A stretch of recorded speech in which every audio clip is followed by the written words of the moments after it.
This week's episode of Astonishing Legends is brought to you by the Great Courses Plus, Policy Genius, Blue Apron, and our contributors at patreon.com.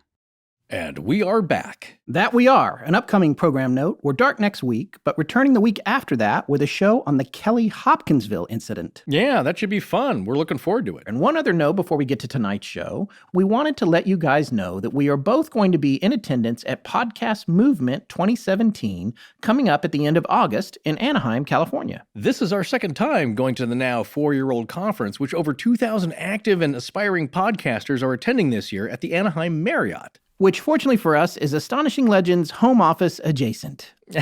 I wouldn't say it's adjacent, but it's a nice drive. As long as you don't do it during rush hour.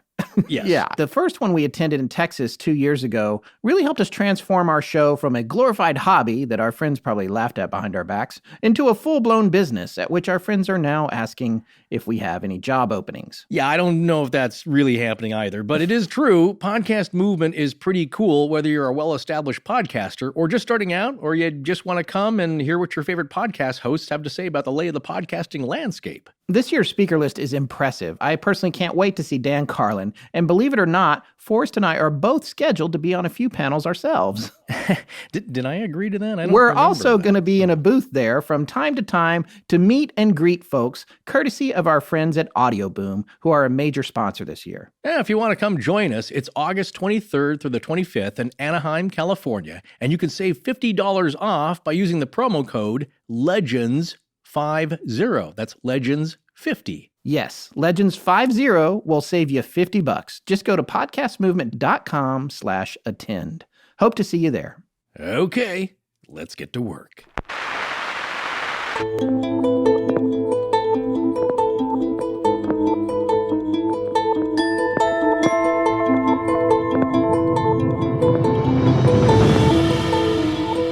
Welcome back to Astonishing Legends. I'm Scott Philbrook, and this is Forrest Burgess. The Klingenberg case was, for all those involved, a breathtaking experience. Someone on the outside cannot possibly appreciate this experience. Man's imagination is stretched past the limit when it comes to demonic possession. Father Ernst Alt, quoted from Anneliese Michel, A True Story of a Case of Demonic Possession by Lawrence LeBlanc. Well done. Join us tonight for the final part of our series on one of the most controversial exorcisms in history.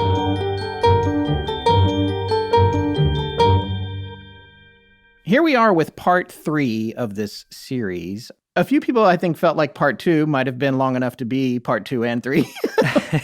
but most people enjoyed it, I think. Yeah, it's almost really a show in itself. I mean, that's kind of how we think about these episodes when we split them out into parts, that each one should be entertaining and a real chunk of itself as like its own little show. But then again, it has to flow from part 1 to 2 to 3 or 5 or 6 or 7 or 8. But it was an in-depth conversation from a very interesting perspective. And yes, we did get some letters. It's both sides. We always say this. It's all perspectives. It's either it was too religious, he wasn't religious enough. It really just comes down to a personal viewpoint of like, he's too Catholic, he's not Catholic enough. It's just everything in between. So when we sit here in the middle, and we do try and be objective, and it's not our job to curb the discussion of the guests. We let them speak their mind. We'll interject our own thoughts and ideas and questions, of course, and give our conclusions at the end, but we let them say their piece. And that's the point of this. Yeah, that is the point. And the other thing we do is, because it's a podcast and we get to pick how long it is, at least for now,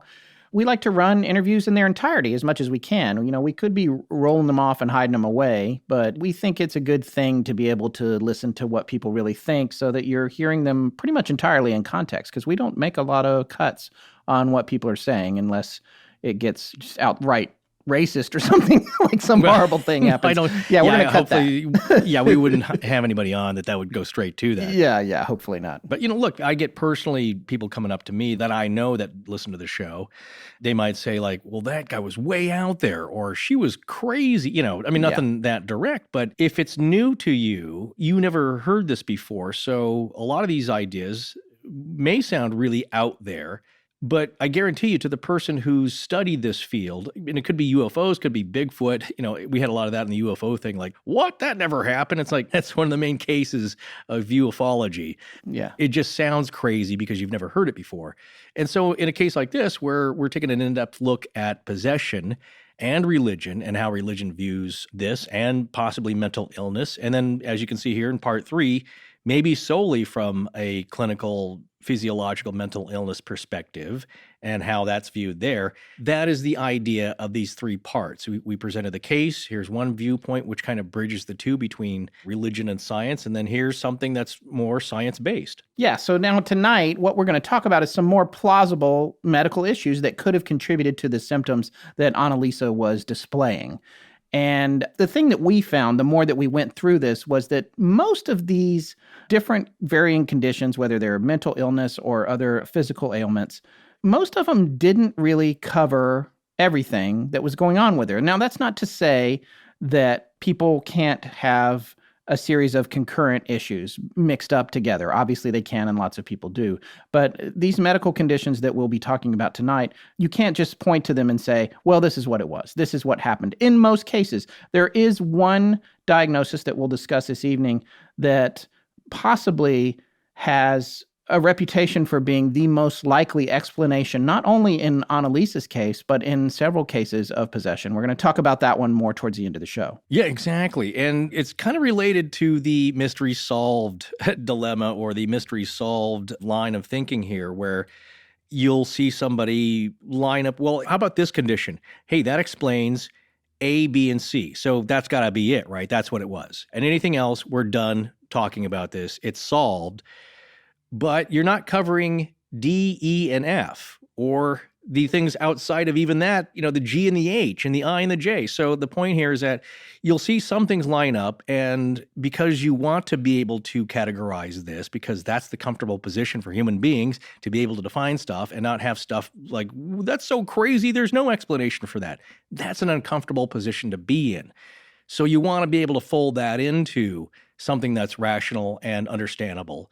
And so it's like, well, you know what? Never mind D, E, and F. A through B is enough. It explains that, we're done. It's like, well, there's some unanswered questions here. So to what Scott was saying, there are some conditions here that are medical and in the psychological realm that, yeah, a lot of things line up and it sounds very likely. But again, it doesn't cover everything. And I don't think that you can ignore those things.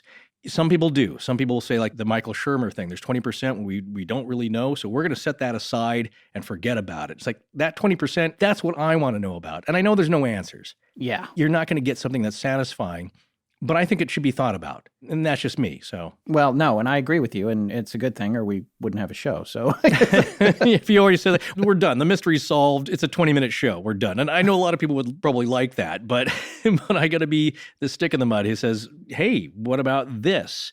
And again, there's no answers, especially like with this case, no matter your viewpoint, whether you're Father John Duffy, whether you are Ernst Alt, or you are a clinical psychiatrist who says, well, it lines up a lot like this.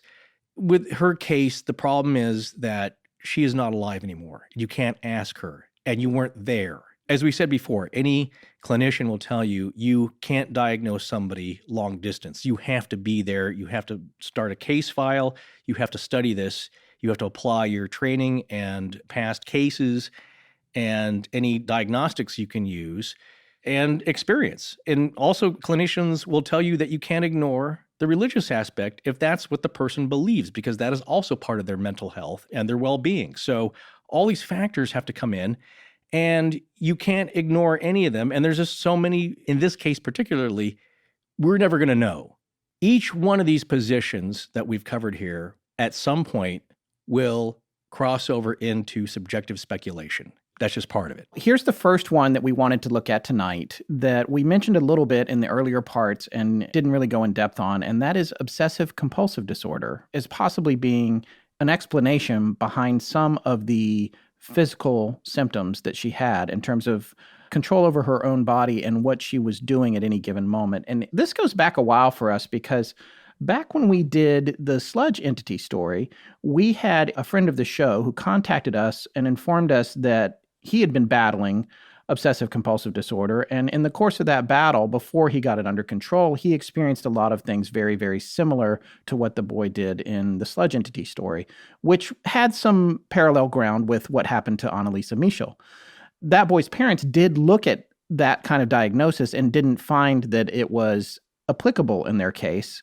For whatever reason, they were able to solve that problem without doing any sort of treatment that you would do for OCD, to be clear. Right. And unlike Anneliese, Michel, this is, of course, fairly current. So they were able to utilize different fields. They went to a neurologist. Well, Anneliese did as well. But they also went to a child psychologist. They conferred with a family pediatrician. They looked into neuropathy. They checked out as many different fields as they could afford or could think of. Yes. And was recommended to them. And it depends on who you talk to. So if you go to the Western medical doctors, homeopathy, you could try it. It's not going to hurt you. Try some stuff in your diet. Maybe some herbs will help, but we can't really recommend that. And so these different branches don't venture into the other ones because that's just not part of their wheelhouse, you could say. But that's the case with the sludge entity, is that you get to a point, and this kind of came up because people said, like, well, obviously it's this. You guys were irresponsible because you didn't do this. This is the answer. Well, as we said in defense of the parents, they tried that, and there was no answer there. So what do? You keep going. Do you stop, or do you try everything? And that was the answer. I got to say, I will defend this to the end.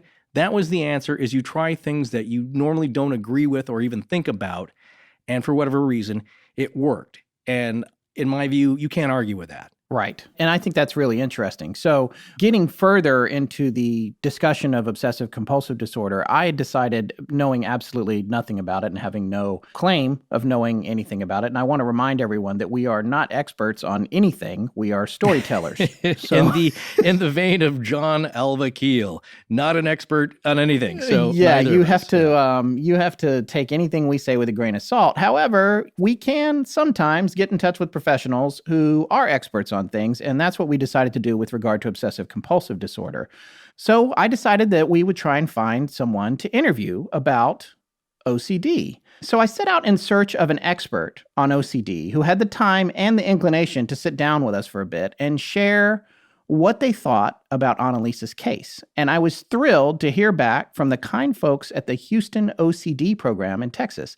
And I'd like to thank the program manager there, Sahara Shrout, for reading my litany of unusual emails about an exorcism from the 70s in Germany, and still agreeing to try and find someone to come on our show and talk about it, and more specifically, if there might be some kind of connection between Anneliese's case and OCD. So I want to set this up a little bit. The Houston OCD Program works with clients to provide a compassionate therapeutic environment while implementing evidence-based treatment techniques to provide the most effective treatment for the individual. They specialize in cognitive behavioral therapy, particularly exposure and response prevention, and other effective treatment techniques for anxiety and anxiety-related disorders. They deliver individualized evidence-based treatment for individuals struggling with obsessive-compulsive disorder, which is OCD, anxiety disorders, obsessive-compulsive spectrum disorders, phobias, and depression, with both residential support and intensive outpatient programs. Now, Sahara connected us with one of their doctors, clinical psychologist Dr. Jennifer Tsai, who, as one might have gathered, specializes in treatment of OCD and anxiety disorders. Dr. Tsai, thank you so much for joining us. Oh, no problem. It seems like a really interesting topic.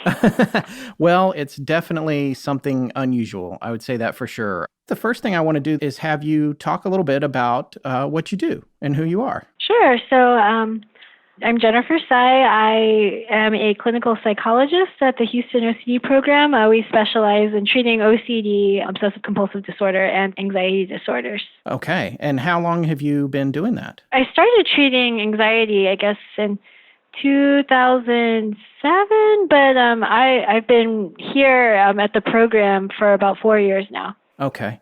Is there a particular area of expertise, like a subset of different types of OCD and anxiety that you work with, or is it just broadly anything in that realm? We generally take whatever comes through. I think that what we tend to see is, in the anxiety disorders, we see a lot of panic disorders, so people with panic attacks, social anxiety, more generalized anxiety.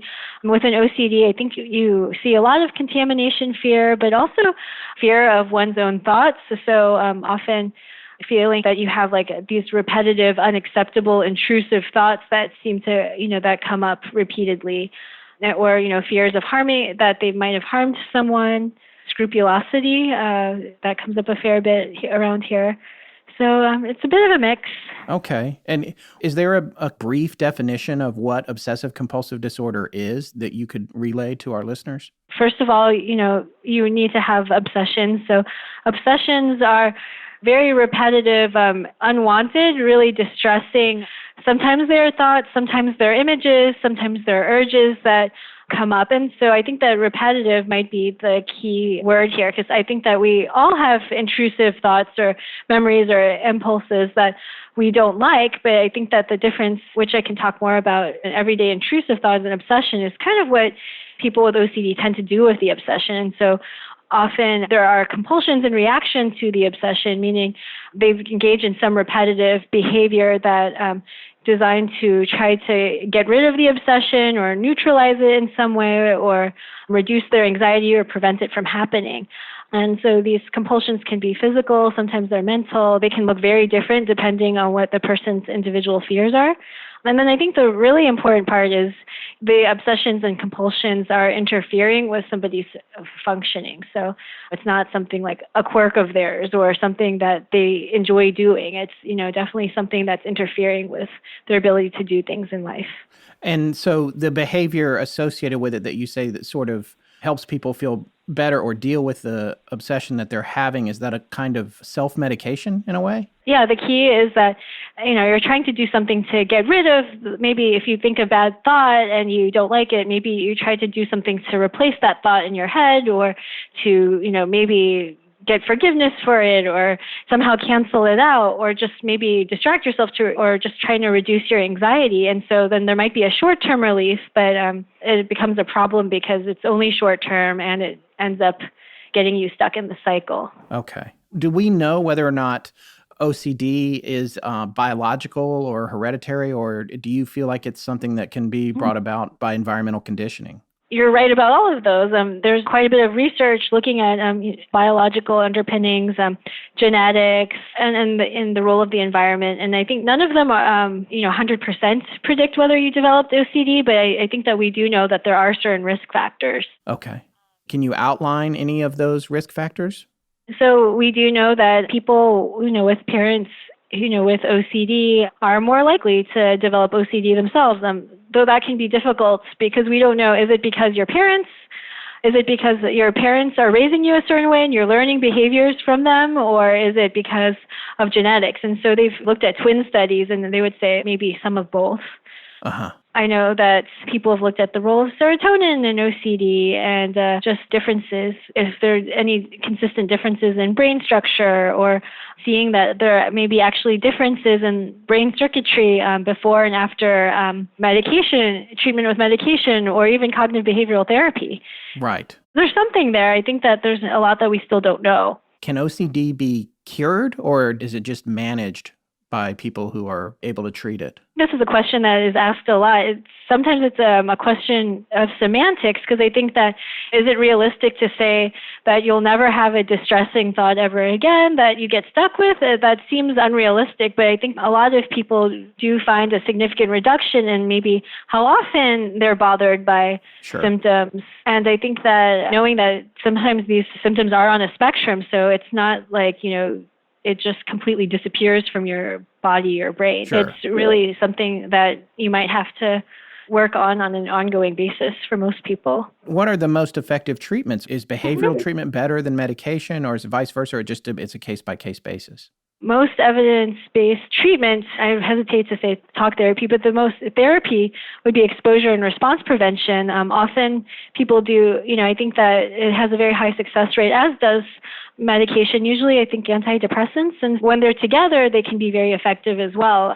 Often people choose to do one or the other just because of their preferences. Sometimes people's OCD makes it hard for them to tolerate medication or fearful of medication, Right. or vice versa. Sure. That makes sense. I actually didn't think about that. I have a friend that suffers from it a bit, and he seems to have an obsession with different vitamins and things he's always taking. So I could see where That can really get in the way sometimes. Yeah, sure.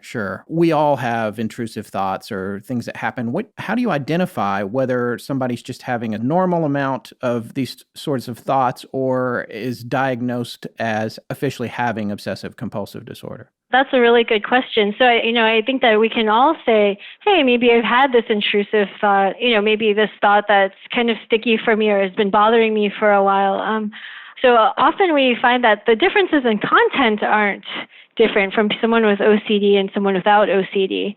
You could have a pretty horrific thought and it's not necessarily OCD, but the difference is the frequency, how often is it happening? How distressed are you? How much time are you spending on this thought?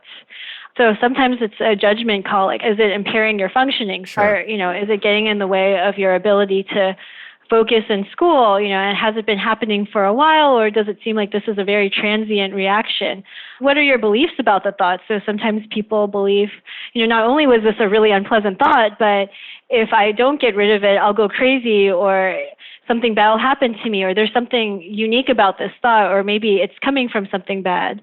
So it's just kind of our thoughts about the thoughts are different. Right. So maybe something really bad will happen if I don't cancel out this thought. Okay. Or I'll be punished. This case so far has been as fascinating as it's been tragic. I mean, it's covered everything from religion to cultural anthropology, neurobiology, and now psychology. Well, we do love to learn about new things around here, which is why we're always heading over to the Great Courses Plus to see if there are any lectures on something we're covering.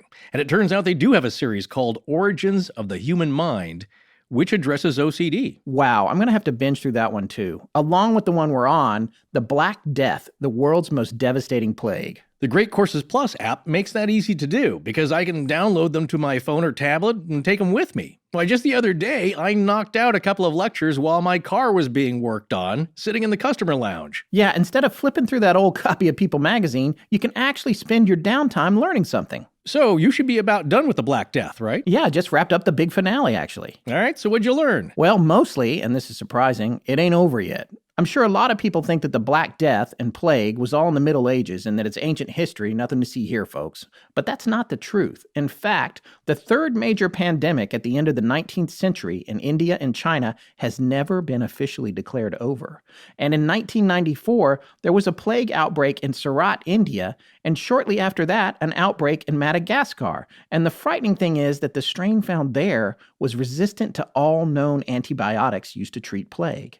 It's been mutating itself, borrowing material from E. coli and Salmonella and rewriting its own genetic code through lateral gene transfer in order to survive. Well, that's a cheerful thought, and another reason not to pick up that People magazine. All right, so what's the good news? Well, the good news is humanity prevails. Ah, that we do. Many scholars believe the plague sparked the Renaissance and other positive changes, at a terrible price, of course.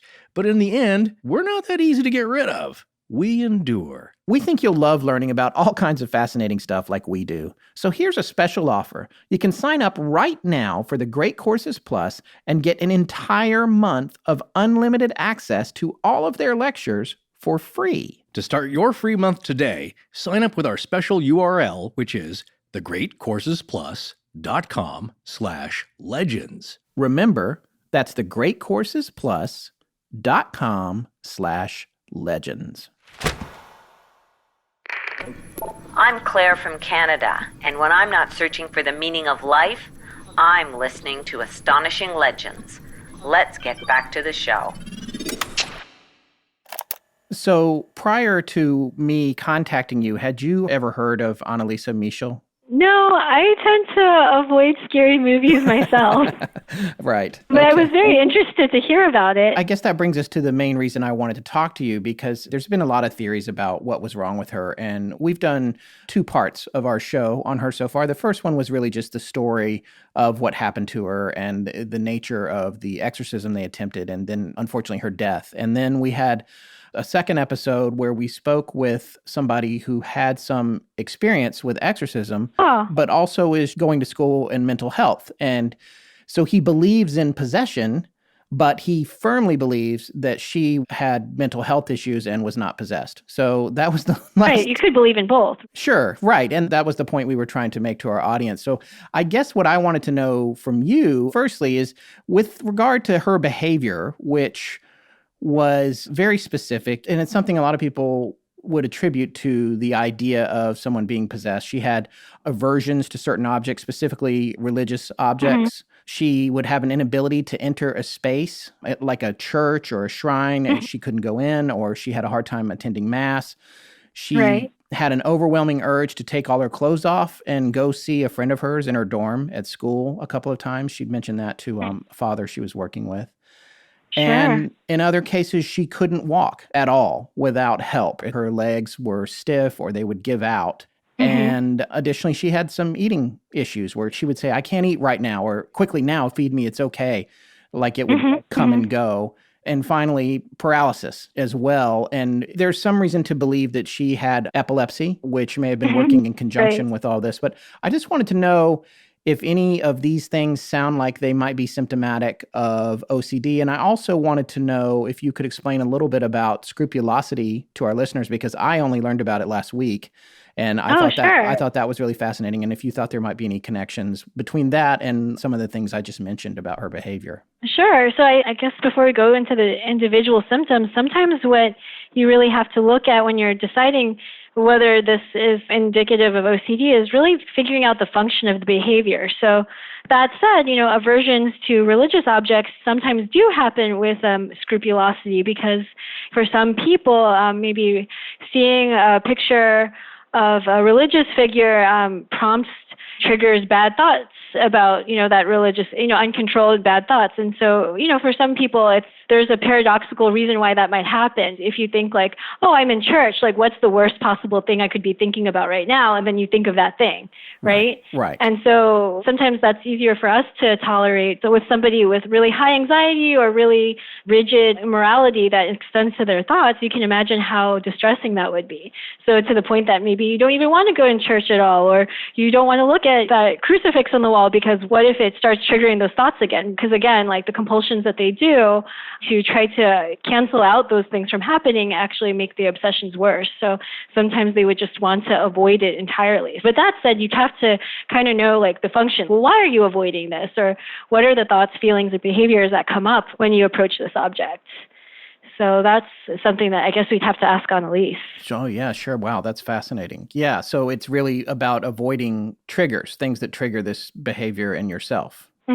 Yeah, we would just need to know what she was thinking. Right, which obviously we can't. And especially now that she's passed away. So there's a limited amount of figuring this out that we can do in hindsight. Sure. Yeah.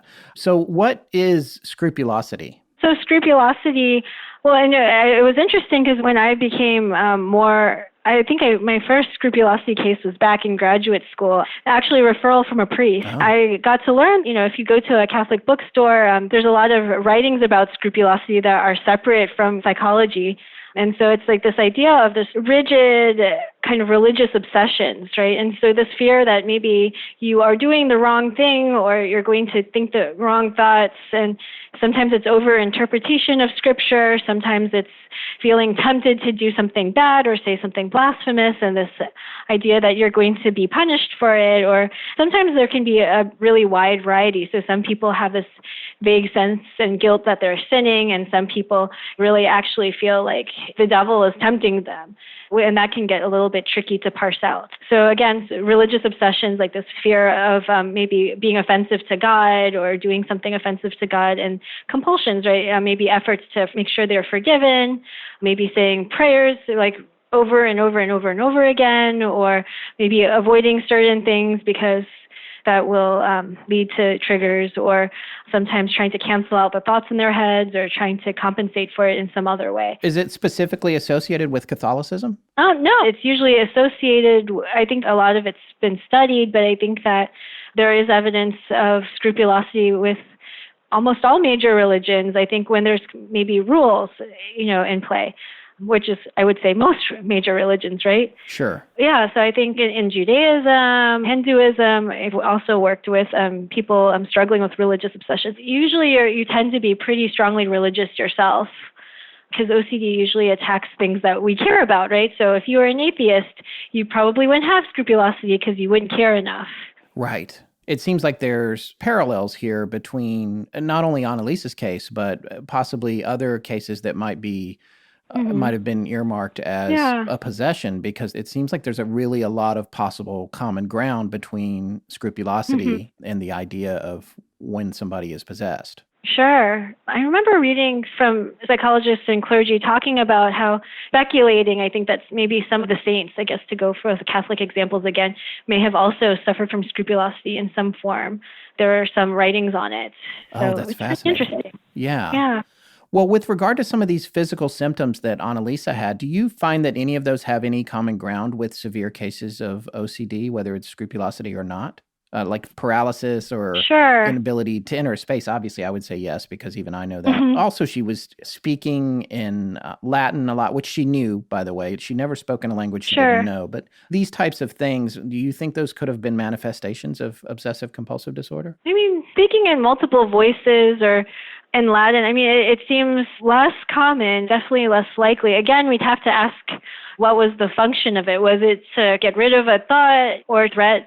Generally, it's not something we really see. Sometimes it might look bizarre from the outside, but I don't know if that's necessarily like something I would earmark as an OCD symptom specifically. It could also be something else, especially with paralysis, right? So sometimes people might have the thought, I can't move until I can fix this thought, or until I'm forgiven, or I feel forgiven for this thought. And so you could kind of maybe see that paralysis can happen and people can certainly get stuck, but sometimes it could also be more of a catatonia, which is really less common in OCD. But there are examples of that. Depending on the function of the behavior. Right. She suffered from catatonia as well for quite some time, laying on the floor up to 12 hours overnight, just lying there, sort of non-responsive. Sure. So, to you, I mean, I know you obviously don't know a whole lot about this particular case, but would you feel that it's possible that that was what she was suffering from, or part of what she was suffering from?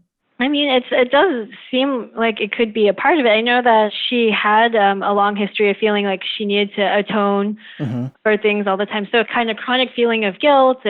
And so I guess what I would want to know, too, is how much of this was really internal for her versus external? Because I think that sometimes people with OCD get misdiagnosed as psychosis just because the difference might be, is it really feeling like something is coming from like an outside being, or is it actually your thoughts? And so if you don't know that everyone has intrusive thoughts, it can be really easy for somebody to ask leading questions and say like, oh, what kind of voice is this? Is it a male voice or a female voice? And then you start thinking, I don't know, male. And then that would change the differential diagnosis, if that makes sense. Yes, it does. How would you approach it without being leading, unless you were professionally trained, I guess? I think you would want to rule out a few different things. And then also like OCD, part of the diagnostic criteria is, are these behaviors better explained by maybe a different condition or a medical disorder? So if there could be medications at work or maybe other untreated conditions. Right. Okay. So you'd want to rule those out as well. In your studies and your education and in your work, what do you think the medical community's position is on the idea of possession versus someone having strictly medical problem in a case like this? Yeah, I definitely can't speak for the entire psychiatric medical community. Right. Personally, I know that sometimes the cultural context of our experiences make a really big difference. So I think that sometimes there are other cultures, who might believe in possession, but it's like not considered a bad thing. So maybe I've been told of instances where, someone had a seizure and they felt like they were being possessed, but it was like by a good spirit. And so they were treated a lot better and they were able to function much better in the community and hold a different job and much better outcomes. So on one hand, it's just like, well, yeah, you really need to respect other people's beliefs. And of course, like as a scientist, you can't really necessarily definitively rule out anything. It's possible. I think that sometimes, though, like the narrative you choose can make a really big difference for someone's prognosis, right? So imagine if we tell someone like, well, we all have intrusive thoughts, it might make it a lot easier for someone to maybe take risks to not engage in compulsions and face their fears and be able to tolerate their anxiety. Whereas if you tell them, the intrusive thoughts come from the devil, then it makes it really imperative to get rid of those thoughts, right? Which paradoxically, as people learn in Psych 101 sometimes, the more you try not to think about a thought, the more you think it. So you can see how damaging it could be.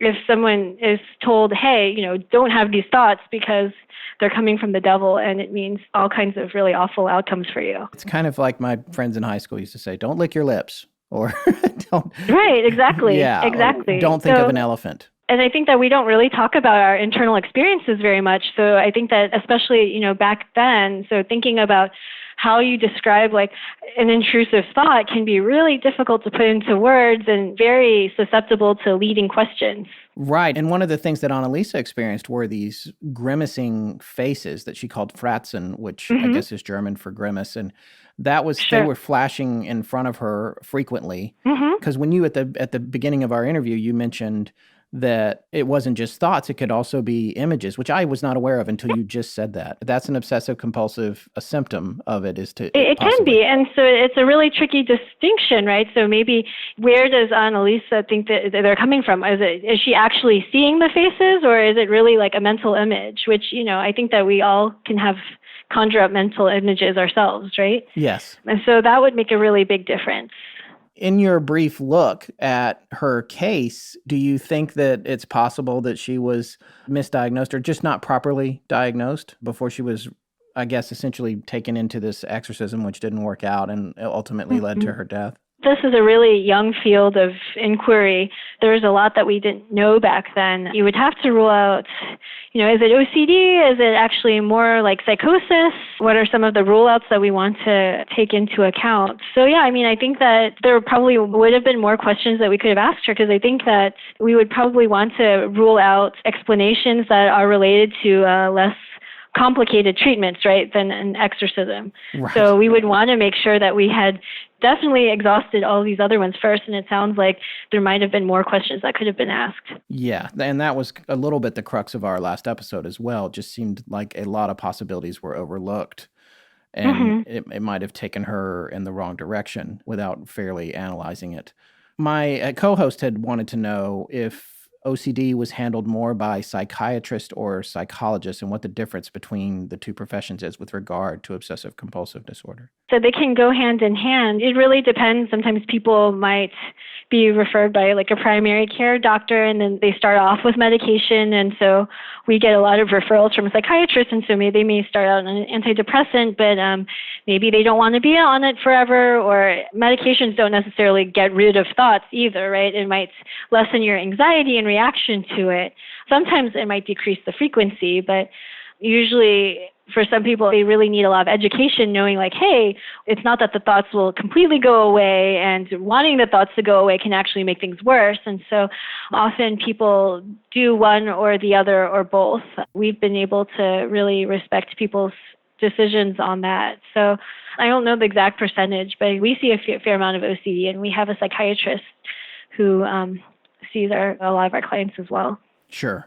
Okay. For people that have OCD, would you say that it goes in hand with other conditions, a lot of conditions that maybe are common that always are accompanying it, or is it more of an isolated diagnosis? It's the one thing that somebody is dealing with, or it just varies? Yeah, no, I think that's a really great question. So it's from a neuroscience perspective, we don't see that there are necessarily, this is an OCD part of your brain, or this looks like versus panic disorder. The way I conceptualize it is that, OCD and the anxiety disorders, we often have a fear of something, right? And we avoid it, or we do something to kind of make it go away, and that actually kind of backfires and makes things worse. And so with panic, we're afraid of our physical symptoms. With social anxiety, we're afraid of social situations. With OCD, we're often afraid of our thoughts. But you can think the common ground there is avoidance, right? And so genetically, sometimes there are common markers, like so OCD and maybe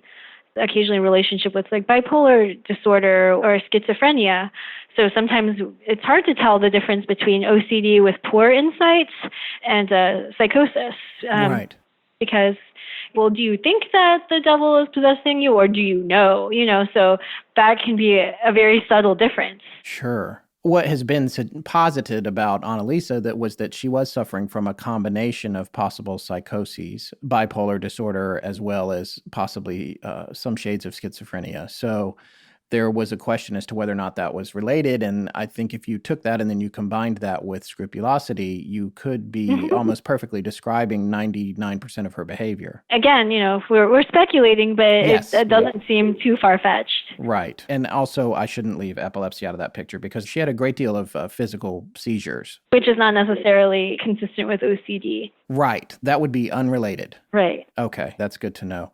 Forrest, who is my co-host, had also outed us as sometimes saying, we sort of joke about, well, we're being a little OCD, or I have a little OCD. Sometimes it seems like a joke in the vernacular, and Sure. we've had some complaints from listeners about that we're being inconsiderate or insensitive towards people that really have it. So at what point, for instance, I have a friend who can't leave a room without shaking hands with everybody that's in the room. At what point do you say, okay, it's just kind of a tic or something, or we can diagnose you with obsessive compulsive disorder?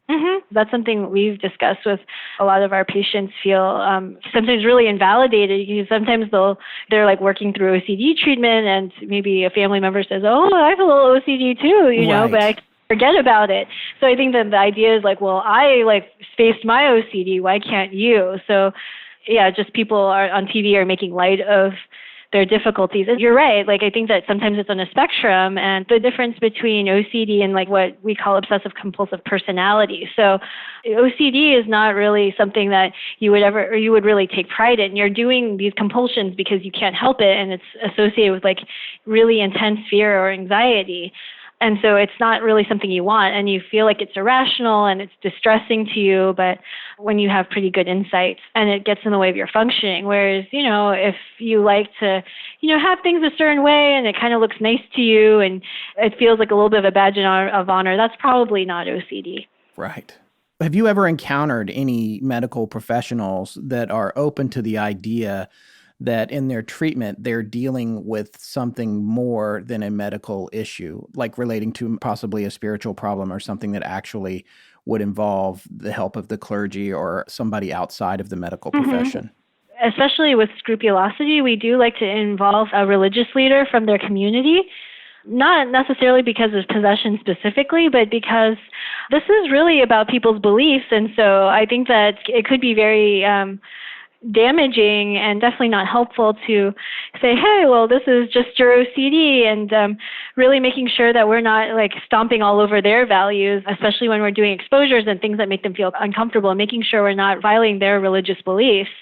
So for a lot of people that, can be very, very much. So I think often for a lot of our severe cases, they really need to have clergy involved to kind of validate the therapy for them. If you do end up thinking a curse word in church, is God going to punish you or not? And just getting that collateral information, and especially if maybe the compulsions to confess, and just making sure we're all on the same page. Sure. Well, Dr. Tsai, thank you very, very much for your time. I really appreciate it. I know our listeners are going to enjoy hearing your perspective on this. Thank you. Hey, what are you doing? I'm just putting up some sound panels over here. Ow! Careful, man. You got a wife and kid to think about. Plus, you have all the bank account information for the show. Do you have any life insurance? Oh, thanks for your concern, which I detect a little bit of snarkiness in it. But you're right, though. Life insurance is really important because, yes, anything can happen at any time. And yes, I actually just got a quote to see if there was anything out there better than what I had. And I used PolicyGenius.com, and it only took about 5 minutes to apply. Well, that's one smart thing you did, because PolicyGenius.com is the place to go to learn about life insurance, compare quotes from America's top providers, and save up to 40% on your policy. It's kind of like TurboTax for insurance. Yeah, it is. And you'd think there'd already be an online service like that, but it's never existed before. Policy Genius has placed over $5 billion in life insurance. I gotta be honest, I can't remember the last time I looked into life insurance, and I don't remember how it all worked, but I do remember that it wasn't much fun dealing with all those agents who are just out to make a commission. But PolicyGenius.com has a simple, user-friendly website that helps you work out exactly which policy is right for you, and it finds you the best price. If you have any questions, they have a team of licensed experts waiting to talk you through it. You get real customer service human beings. And they don't just do life insurance. You can get health insurance, or you can even insure your pet. You can protect your income. And if a policy isn't right for your situation, they'll tell you that too. Look, the point is, if something were to happen to you, you got to make sure your family's taken care of. So if you've been putting off life insurance, or you want to make sure the insurance you have is right for you, check out PolicyGenius.com today. You can save up to 40% just by comparing policies. The quotes are free, there's no sales pressure, and zero hassle. PolicyGenius.com. It's life insurance for the 21st century. This is Jim. Thank you for listening to Astonishing Legends. Let's get back to the show. Well, that was really fascinating, and it answered a lot of questions I had about OCD in general. Yeah, it was interesting. And I know that I have, for a fact, as I said in the interview, I have a few friends that suffer from it for sure, not to mention the one that we referenced before the show, who's a friend of the show. And right. Including my friend who I said in the interview can't leave a room without shaking hands with everybody in the room. It's an interesting thing you brought up here, because there, to me, and I guess clinically as well, there's the dividing line. Yeah. There are things that I like to do. I like to have a certain way, and maybe those are just tics, like I like to have the right pen to write with, or if I just meet somebody, I always do shake their hand before we leave. To me, that's just politeness. The dividing line here, or the crossing line, is that you can't not do it. He can't leave the room. Right. You know, if I stand up and somebody looks like they don't want to shake, maybe they're germphobic and they don't shake my hand, like I'm fine with that. I can leave the room. If I don't have the right pen, I can still write anyway. Where it becomes debilitating, that's the dividing line. You can't stop thinking about it and you can't function. And I think that's what Dr. Sy was saying. Yeah, and that was what was fascinating about it and how it might relate to Anneliese, specifically with scrupulosity, which we discussed, which I just was infinitely fascinated with. Because, as she said, the religious objects could become a part of a particular pattern of obsession for people suffering from scrupulosity. And right. She even had said how paralysis could be a function of shutting down to gain control over a thought that you need to go away before you can take the next step or make the next move in your day-to-day existence. So I felt like there were some things there that related to Anneliese. But, on the other hand, Dr. Sy seemed to be saying, well, in maybe extreme cases, or that's not something that you usually associate with obsessive-compulsive disorder. Yes. It did feel a little bit like there was some common ground, but it also felt a little bit like we might be trying to shoehorn it too much. People, depending upon your point of view and where you're coming from and your personal belief, spiritual or non or agnostic or whatever it is, everyone seems to be trying to shoehorn something into something else that fits with their line of belief or not. It's like, well, you're trying to make that line of argument work. It's like, well, that can be said for the other side as well. It's all based on personal beliefs. And what I found fascinating is that there are a lot of things that do line up and it fits. And as I said at the top of the show, for a lot of people, that's enough. Okay, that's it. This answers everything. It's so close to this, like it's got to be that. But I think what Dr. Sy was saying is that there are elements of this case and why it is so fascinating and why it is such a debate in the worlds of demonic possession and church practices and psychology and psychiatry is that it goes beyond that. And I think Father Duffy was saying the same things. When we asked him about, like, are there any cases that you've seen in the field? You've been out in the field 10 years or more studying cases. Is there anything that you saw where it's like, okay, now this does not feel right? I've seen people screaming in demonic voices in lockup, and a lot that's very common. They all do that, and it'll freak you out. But, after 10 years of seeing that, it's like, yeah, this guy, I've seen this before. There is a point where even the most hardened professional who's been out in the field doing work will say, this is beyond the pale. This is something else. And not that even that you've never seen that before. It's just like, that is so physically impossible. But then that gets to that question, though. Are you just, for you as the person witnessing that, are you just reacting that way simply because it's something you've never seen before? I mean, that's part of the human condition. Whenever you see something you haven't seen before, the first thing you do, the knee-jerk reaction, is to categorize it as supernatural or magic or... Well, not if you don't believe in that. If you don't believe in the supernatural and the magic, if you're agnostic, you don't believe in anything spiritual, well, then somebody twisting themselves into a pretzel and spitting nails and crawling up the wall and doing backflips, well, they're pretty talented, but I saw that in a Michael Jackson special in '86. So you have to categorize it, but with all of these fields, no matter where social workers and caseworkers and hospital emergency room attendees who've seen everything, nail gun accidents, just the worst things you can think of, and they see something, and that's beyond the pale. And my point here that I'm trying to make is that it's like what we've said with these other experiences. It goes all the way back to Devil in the Diner. It's like, well, criticisms about it. You just saw somebody weird in New York at 3 a.m. Big deal. You weren't there to feel it. There's an accompanying feeling that goes with it that shakes you to your core.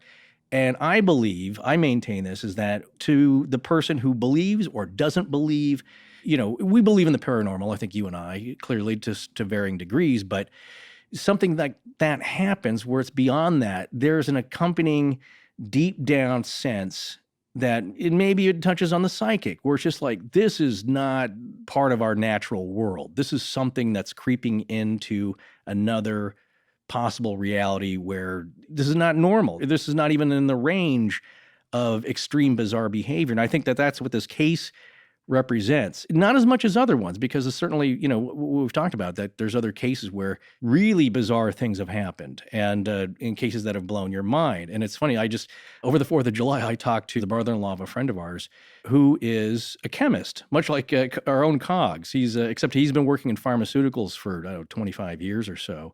And he grew up in Philadelphia, and he was talking to a priest, an old family friend who didn't perform exorcisms, but had assisted, I guess, kind of like in a Father Roth kind of way. He sat in on a few and he said, yeah, it'll just curl your toes. You can't believe your eyes, the things I've seen. And he says, I've been a Catholic priest all my life. I've seen pretty much everything and every ritual performed and every case. And yeah, a lot of it's like, okay, they have a mental problem they need to deal with. And then there's those few with Father John Duffy saying that maybe 1 out of 12. It's very rare. So maybe 1 out of 12 cases, maybe there's something spiritual about that, some kind of incursion. And this applies to people who are agnostic and even atheists, somebody who's a total diehard, 100% skeptic. Something will happen to them that will change their mind. And then you ask them, it's like, well, you don't believe any of this. You're a rational, intelligent person. You hold several degrees. What made you, how could you possibly change your mind? And it's like, you weren't there. You didn't feel deep down what I did. A lot of times that feeling is instinct or gut, which, they say that you need to trust more than anything else. And I believe that. But on the other hand, I also wonder clinically if that gut feeling you're having is really just a manifestation of fight or flight, because you're recognizing something that you don't understand. You don't, A, want it to happen to you, B, want whoever it's happening to attack you. So you get this feeling that we in the modern age, those of us that are not on a battleground or risking our lives on a daily basis, it's a feeling that we're not going to have very often. And maybe you just look at that and you say, this is freaking me out so bad. This has to be something supernatural, and that's part of the fight or flight response. Yes, I agree with all of that. What I'm saying, and maybe I'm not expressing it very well here in my own rambly way as I usually do, it's even beyond that. You and I have been in maybe a couple of life-threatening situations, or possibly life-threatening situations. You're in a car and something goes bad. It's like what Jay Leno says. You're going to tell that story on the air someday? No. So it's like Jay Leno, he said, you're in a car and, you're racing and, we're going to flip. Yeah. There was that one on YouTube where he said, we rolled that car a couple of times. Yeah. And you get that feeling. It's like, if you're not prepared for that, if you've never been in a car wreck, fortunately I never have, nothing major, but, small to moderate, and then just some fender benders. For that instant, you're scared, you freeze up. It's that fight or flight or duck, your immediate life-threatening danger. To a small degree, I know what that feels like. To the person in battle, it's a frightening thing. And I've certainly talked to a lot of veterans about that. It depends on how you view it. Winston Churchill, I think, there's nothing more exhilarating than being shot at to no effect. Yeah, to some people it's exhilarating. And then some people, you're in pants-wetting time because it's so frightening that your fight or flight response takes over. And it's that sheer primal caveman panic.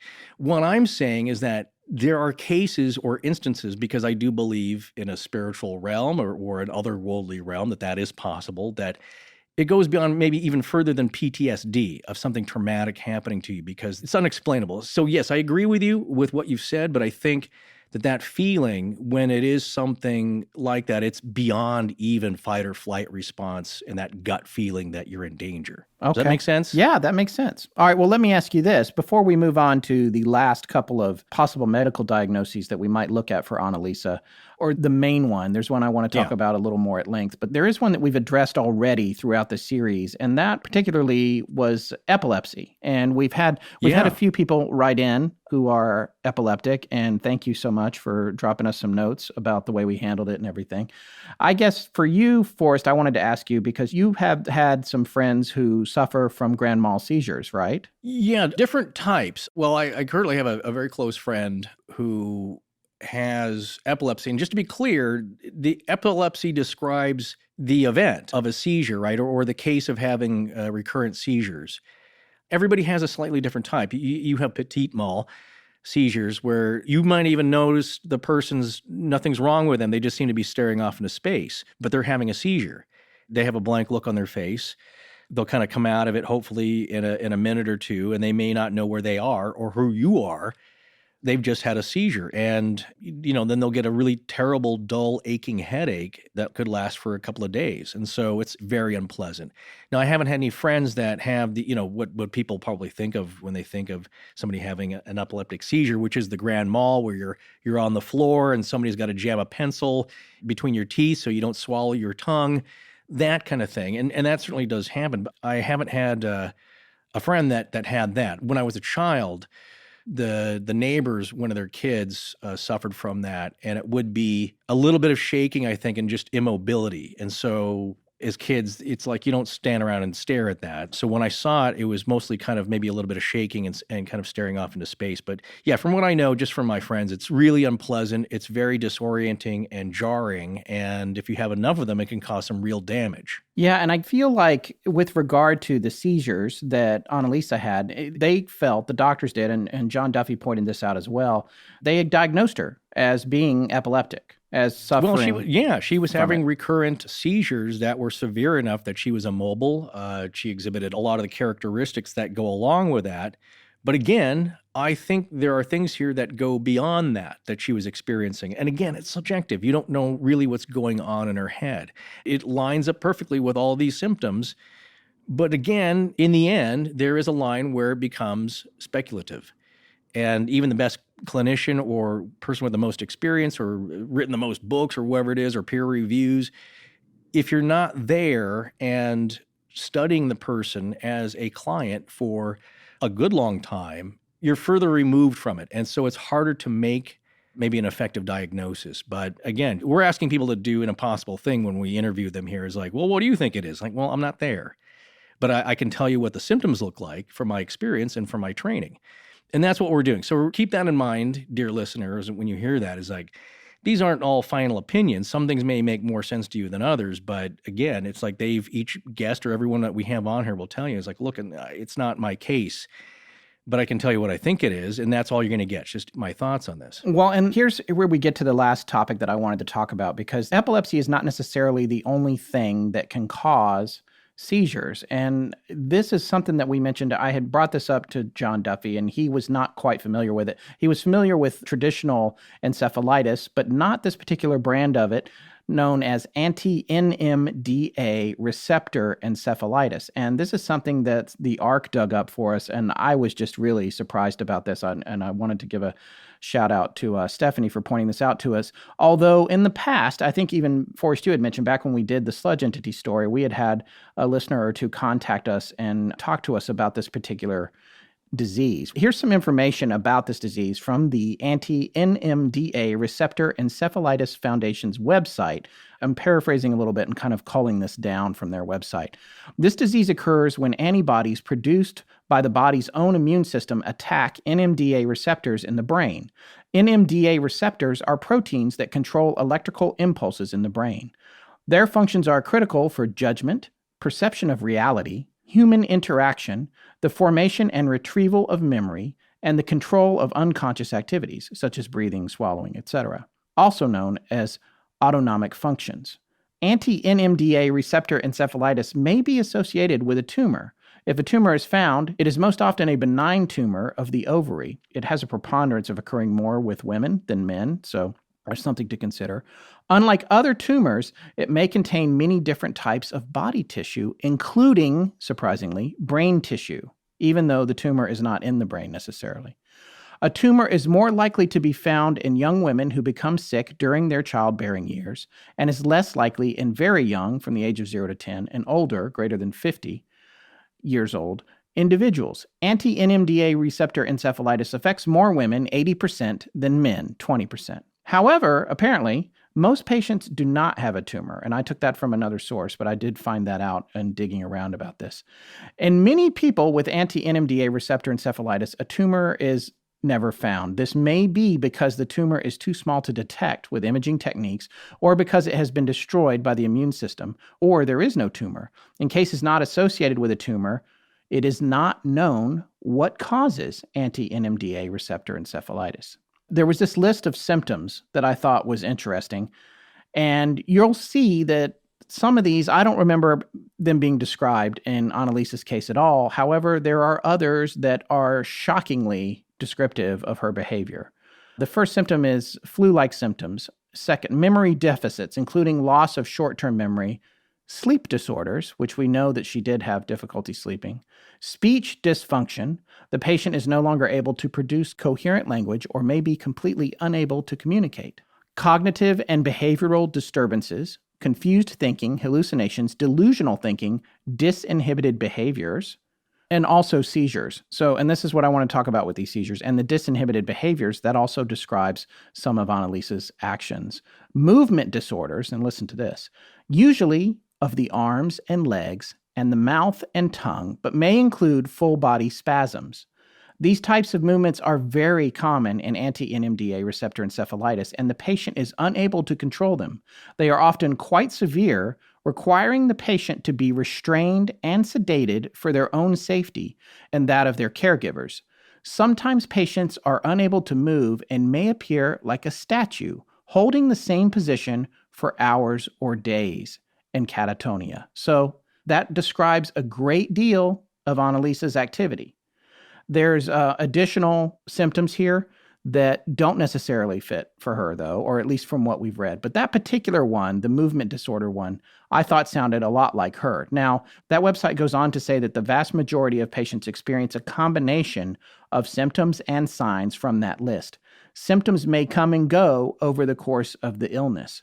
Rarely, in less than 5% of the cases, psychiatric symptoms, hallucinations, mood disturbances, and delusions may be the only symptom.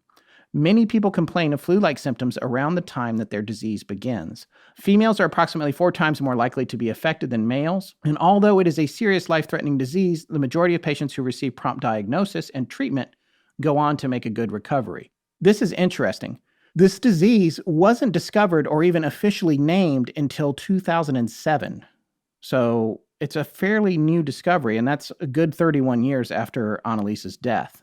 The reason that a lot of our listeners have probably heard of it is because there was a best-selling book written by the New York Post reporter Susanna Cahalan. The book was called Brain on Fire, My Month of Madness. And that was actually eventually made into a movie, which came out just last year. And I'm super curious to read the book and see the movie as well. But according to Cahalan, who also, by the way, has a fascinating TED Talk on this, which we'll link to in the show notes, doctors familiar with this disease are fairly convinced that it may account for historical cases of possession. So I thought that was really interesting. So when you look at the big picture with this particular disease, which they don't really understand and they don't know where it comes from, it does sound a lot like it could be a plausible explanation, to me anyway, for most of what was going on with Anneliese Michel. Yes, well, that was suggested to us, that book anyway, by a listener to either the Sludge Entity episode or the Shadow Person episode is something we should check into. But of course, I think the email from this person was more like, this is it, you idiots. Why are you considering other stuff? This is the answer to this. Go check it out. So we do get stuff like that, but it's fascinating. And it's something both Father Duffy and Dr. Sy had mentioned is that, and I've said it myself, being a dilettante novice here about it, all this, is that there's just so much we still don't know. What did I just say? We're discovering things all the time. So just in the last few years, this has popped up on the radar, and it's fascinating. And the more we delve into and become advanced with understanding neurology and psychiatry and psychology, we'll be discovering more things. But it covers a lot, and some things really hit the nail on the head, I believe. I agree with you, especially with the the physical immobility and things like that. But I was talking about this with Scott. It's like when you have things that kind of edge beyond, not to say that, anything that's really, really extreme as far as behavior or an incident can't be classified under these diagnoses. But Anneliese, it had been reported that at some point she was so far gone or so erratic that she was eating spiders and drinking her own urine or licking it up off the floor. So yeah, that's extreme, and it could be probably covered under one of these diagnoses, but at some point for that person, you know what I'm saying? It's hard to tell. It goes under what Dr. Sy talked about earlier in your conversation, and you'd asked her about things that didn't fit the bill. It's speaking in tongues or different voices, and she said, well, yeah, that's not really typical. Look, nothing's impossible. If you had extreme OCD, even if you were germ phobic, at what point did these fight? Urine and spiders are probably the last thing you want to touch if you have that form of OCD, but maybe that's not what she had. So, in terms of those foreign language, I can't remember if Duffy said this in the interview. I think he did. I know it was in his book. Yeah. He did encounter a case with someone who was speaking Farsi. Yeah, I do remember the person that. had never spoken Farsi and had no prior exposure to Farsi either. Yeah, zero. He had training in the Middle East, or he'd been deployed to the Middle East as a military policeman, I believe. And Yes. he had a friend who spoke Farsi who had to translate. Yes. That was part of his example of like, now you're getting beyond the pale. How does this person pull this knowledge from the ether? And to him, that's an example of somebody going beyond the pale, beyond the defining line of something that's beyond human capability. But again, is it that crazy? I always point to this, Daniel Tammet, the person who's a very high-functioning autistic who can recite the number pi and did for 5 hours continuously, not missing a single digit. How is that possible? Yeah. Well, I don't think that that's supernatural.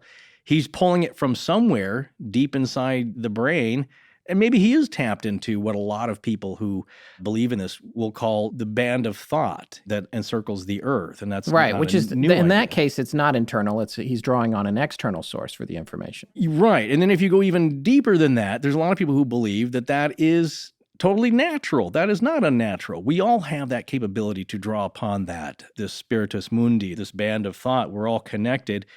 But the modern person just ignores that. So it becomes unnatural to them, but it is actually really natural. We're all one with the universe and one with the creator, and you just have learned to open up that channel and let it flow. But to everybody else, that seems wacko. So the other thing I wanted to mention from earlier, the seizures specifically did not fit the bill with OCD. But maybe it sounds more like anti-NMDA receptor encephalitis. Specifically, when you look at seizures, and these neurological experts were looking at them back in the 70s, and they're saying, this is epilepsy, this is epilepsy. They had never heard of this disease, and the seizures may be similar. And in the case of this encephalitis, it would appear from what research that I've done that the seizures associated with it can be far worse and more extreme in nature and appearance than the ones that are traditionally associated with epilepsy. Right, right. So even the physical part is personal. I think we had some comments saying, when I was a kid or I practiced yoga, I can bend over backwards and grab my heels. I will say if you try that with Scott or I, it's going to kill us. It's like, that's not well, she physically did say, possible. she came back, I said, well, my son he could do the most complex yoga pose known to man, but he's 8. He's like a little tiny rubber band. It would not work with me. But then she said, no, I'm talking about when I was, I think she said 11 or 12 or 14. No, but, it's, still. What I'm saying is that when I was little, I was in martial arts too. So I was a little older than your son, probably 10 or 11, and I could do the sideways splits. Yeah. I could do a side kick above my head, but it's like, my point is that as flexible as I was and as much as I stretch, I could never get past those last 3 or 4 inches down to the floor. And if, somebody just jumped on my shoulders, it's going to snap some tendons. It just sounds awful, but there are physical limits. It's possible with some people, not everybody. And so certainly when you see something like that, and it's a 50-year-old guy doing some crazy acrobatics, I think that's when Father Duffy was saying like, okay, now we're in different territory here. So this is really fascinating. I'm glad you brought up the aspect here with anti-NMDA receptor encephalitis. And I think it's certainly something we should look into, or everyone should, the medical field especially, as we go forward. But my final thing is that, again, it doesn't solve all historical cases of like, well, everybody who claimed to be possessed, all the saints who did crazy things, Saint Denis with the yeah, but that's when Dr. Sy was hands. saying that there was some belief even in the clergy that some of the saints may have been suffering from scrupulosity. No, I totally believe that. In the description of scrupulosity, that you have some aspects of it. My only point here, it could be a little bit of that and a little bit of everything else. And we just don't know the recipe here. We don't know the mix. And maybe some of these things open the door for additional influences like we talked about with Orfeo. Right. It's as you always say, it's like a chicken and egg thing. Does one onset or one incident of something trigger another? And so what came first? Is it a spiritual incursion triggering some kind of real physiological effect or mental disease? It could have something to do with the location. It's like the boy that was in the basement of the house in a haunting in Connecticut, and they found out that the room he was in used to be a morgue, and all these weird things started happening to him. And then he got obsessed with being in there, and it got darker, and all of it snowballed for him into a bad situation. But when they got him out of there, he got better. I mean, of course, now you could say, well, there's chemicals were present or something, and that was the problem. Radon, leaking gas. But they did check for radon, though, I'm pretty sure. And there was those are things that are easy to check for. Was he eating paint chips? Because, there's some causes, chemical, environmental causes that can lead to abnormal behavior. But two things I wanted to mention. I do believe that sometimes it can be involved with the location, as what you just mentioned, and also with our friends and their son Jack and the sludge entity. It seemed to be tied to that house. If you believe that, then it had something to do with the Native American spirits that were there, plus something that was kind of subhuman, not exactly a demon and not exactly possessing the kid, but certainly a molestation that was sapping energy and life force in some way. So, see, there's all these varying shades. It's never one thing or the other. You can't just put this under one heading and be done with it and tie it up with a little bow. Scott, there's a fight going on. What? Outside? Should I move the car? No. It's a fight to save Alaska's wild salmon. You've been reading the information pamphlets that sometimes come with your Blue Apron meals. I like that not only do you get fresh food with Blue Apron, you get an education about your food. Now, it's obvious fresh food is the best, but keeping it that way and getting it to your table in a responsible way takes no small effort.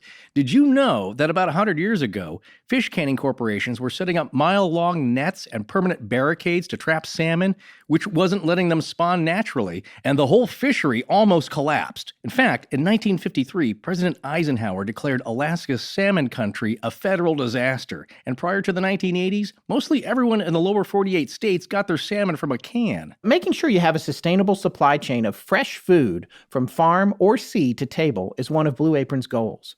The seafood is sourced under standards developed in partnership with the Monterey Bay Aquarium Seafood Watch, and they've also established partnerships with over 150 local farms, fisheries, and ranchers across the United States. That means it's not only a responsible way to get your food, but you also end up with better tasting meals. And all the packaging is recyclable, biodegradable, or reusable. In fact, I'm using a Blue Apron ice pack right now to keep my laptop from melting down. Well, actually, it's to keep the fan from coming on. Yeah, that's because you have 80 tabs open. That's true. Come see why Blue Apron is the #1 fresh ingredient and recipe delivery service in the country by going to blueapron.com/astonishing. You can check out this week's menu and get your first 3 meals free with free shipping. You will love how good it feels and tastes to create incredible home-cooked meals with Blue Apron. So don't wait. That's blueapron.com/astonishing. Blue Apron, a better way to cook. Hi, I'm Autumn, and when I'm not knee-deep in corn making crop circles, I'm listening to Astonishing Legends. Now, let's get back to the show.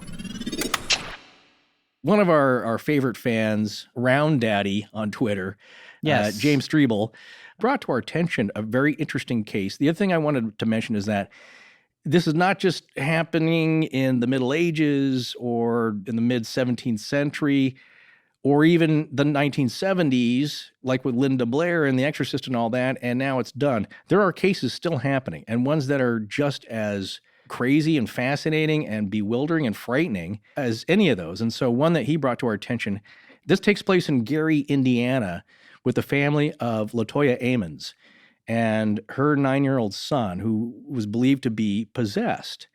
And there's a really good article that we'll post online from the Indiana Star or the Indy Star that covers it. And they brought in a priest. She did all the right things. She's a mother with several children. They believe that that was somehow tied to that house, and it was a rental house that they were staying in. This is interesting in this case because it is much more recent. This is 2014, I believe, or it started happening around the end of 2013 and took place over a period of several months. And she's a struggling single mother, I believe, and did all the right things. But of course, now with our legal processes, she had her kids taken away from her because you can't quantify this. And so that's what the system does. And I don't blame them. They have to take a look at this. Like, what's going on here? Let's find out what's happening.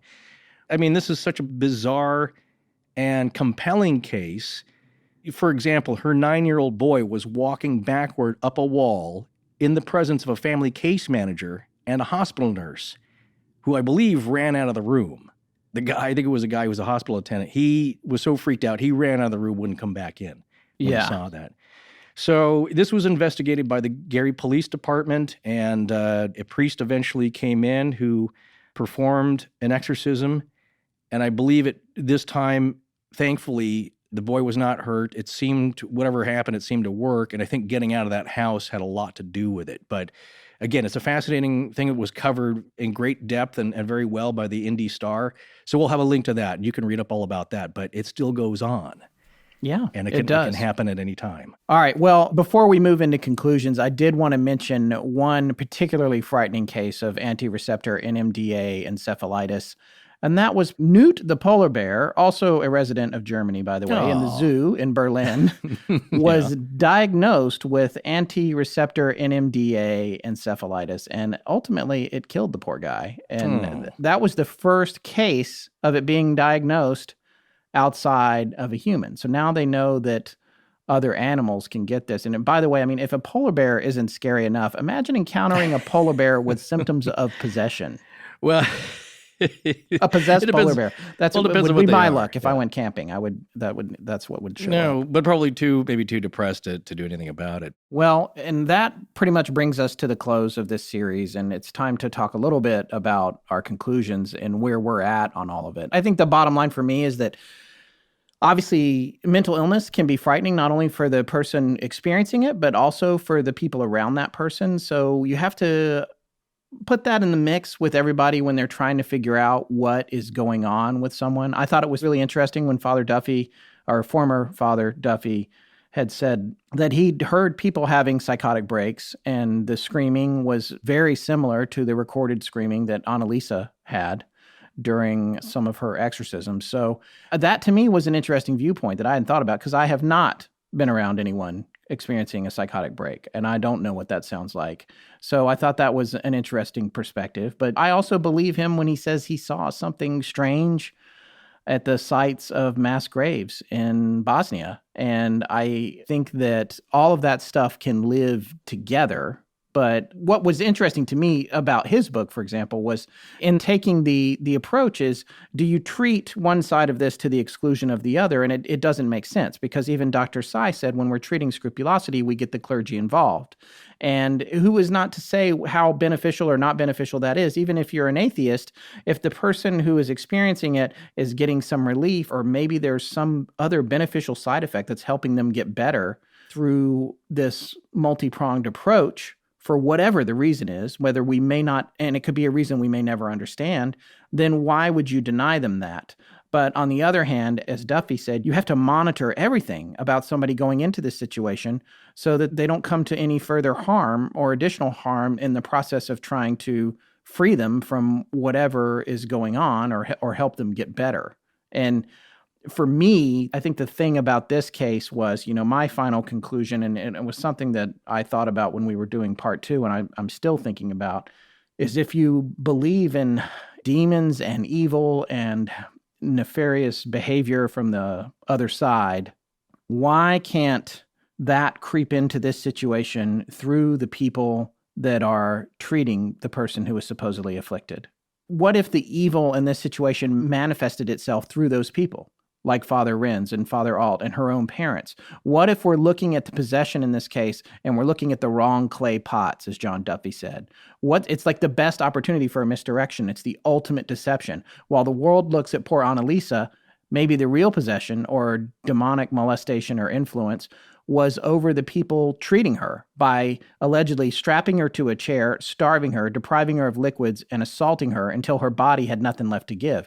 Maybe that whole case went exactly the way those demons wanted it to. Yeah, I tend to agree with a lot of that, actually. We just don't know in certain aspects. But I wanted to mention something here. I remember this from reading the book, and I believe it was one of Anneliese's neurologists, or could have been the psychologist or one of her the family doctor.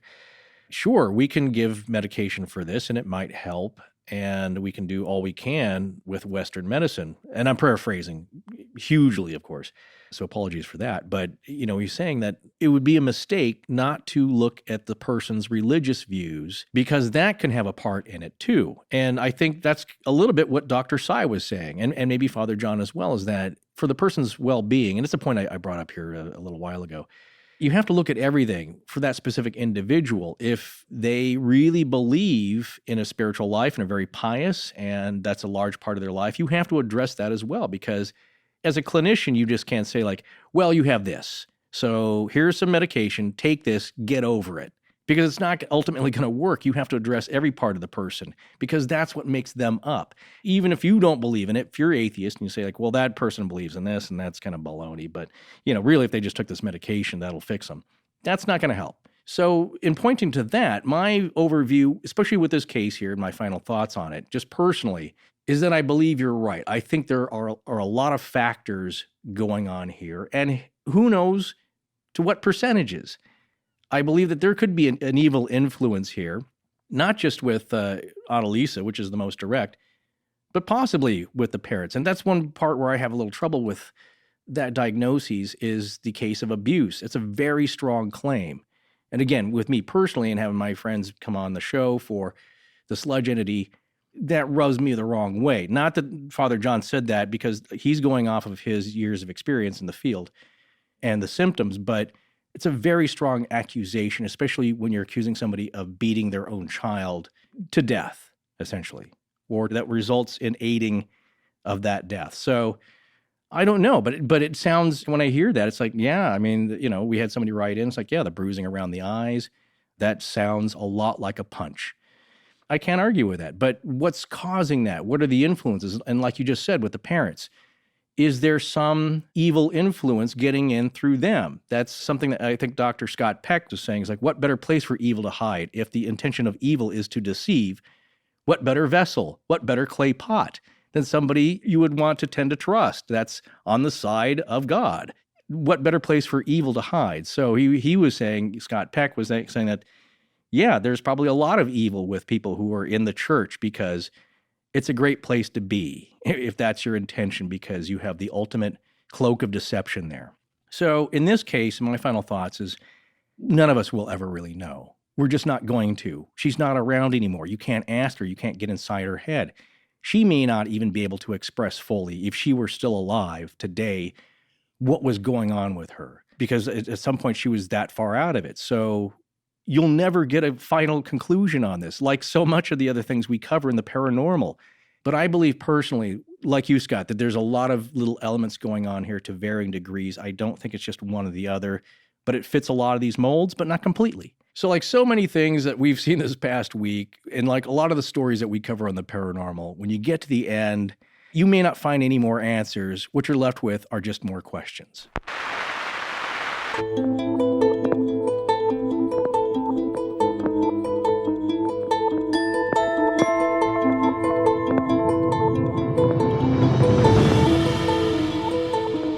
that's going to wrap up our series on Anneliese Michel. We're dark next week, but we'll be back the week after that with a new episode on the Kelly Hopkinsville incident. Special thanks to Dr. Jennifer Tsai and the Houston OCD Program. Please remember to support our sponsors or visit patreon.com/astonishinglegends to get cool swag and access to behind-the-scenes areas in the Astonishing Research Corps. Special thanks to John Boland. Hi, I'm Claire. I'm Jim. Hi, I'm Autumn Mornchuk. I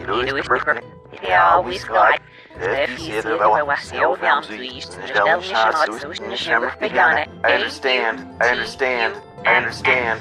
Our show is edited by Sarah Voorhees, and the theme is by Judson Crane. Sound design is by Ryan McCullough. Special thanks to the ARC and its lead researcher, Tess Feifel. But most importantly, we want to thank our listeners. You can find us online at astonishinglegends.com, as well as Facebook, Patreon, Twitter, and Instagram. Copyright Scott Philbrook and Forrest Burgess. Good night.